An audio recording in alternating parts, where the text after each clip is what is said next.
Na hanggang ngayon, iniisip ko kung may tao sa studio booth na kumakanta talaga nitong ano mo, dahil parang kung titignan mo, parang nilip-sync niya si Matt Monroe kasi talagang saktong-sakto yung galing mo dun sa, pagka pumikit ka, sabi nga nila, di ba?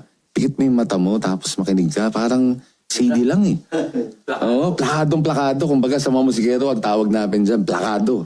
Ang katotohanan po kasi dyan, nung bata pa ako, nag-implant sila na speaker sa ngipin ko. Ako, grabe siya. Sabi ko na nga ba, yung mga sikreto ni Ruel, nalalaman na natin, ha? Kaya hanapin natin. Anong sinabi ng mga classmates mo na nakita ka na doon sa Itbulaga? Uy! Si Kuya to ah! Pero alam na nila, yung mga classmates mo na parang, kasi di ba nagjo-join ka ng contest, pinapaalam mo ba sa school yun o parang sikreto lang na yung makaalam, yung hindi. Kasi dati po sa school, madalas akong maging intermission number. During events, mga ascension, recognition, mga holidays. Ikaw naman, kumbaga, yung sayo, itong binibigay sa'yo ngayon na fame ng pagkanta mo kay Matt Monroe, balang araw, ano ba ang plano mo as you grow and as you kumbaga mature into a more important role in your family's life and your life? Well, as time goes on, you're going to want some distance between your own name and Matt's name.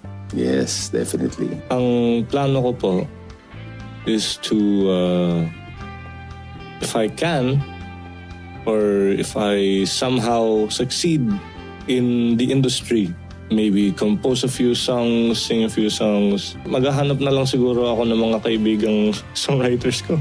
Hindi. Actually, alam mo, ang gawin mo as you grow, di ba? As you age. Kumbaga, find friends that would really help you in the industry. Yeah. And kami, dito sa Sessions with Brian Yamsuan, lahat ng mga nasa likod mo na nag-accompany sa'yo, ang daming mga kaibigan niyan na composers and singers.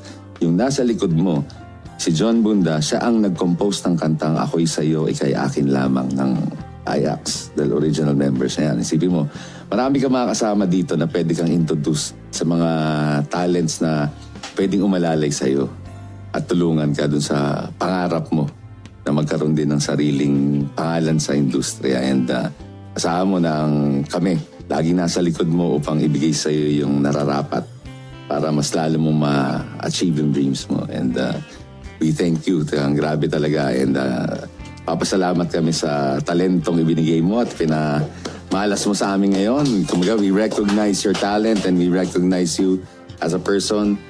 Talagang pag tinignan mo si Ruel, parang you're not talking to a 14-year-old guy but you're talking to someone who has been through life. Kaya nagpapasalamat kami, Ruel, sa lahat ng kinanta mo ngayong araw na to at the best, diba? Kaya dito na tayo. Kailangan marinig pa natin yung kanta ni Ruel. Siyempre, ang layo na mararating mo. I can only wish for your success. Huwag mong bababayaan ang pag-aaral mo.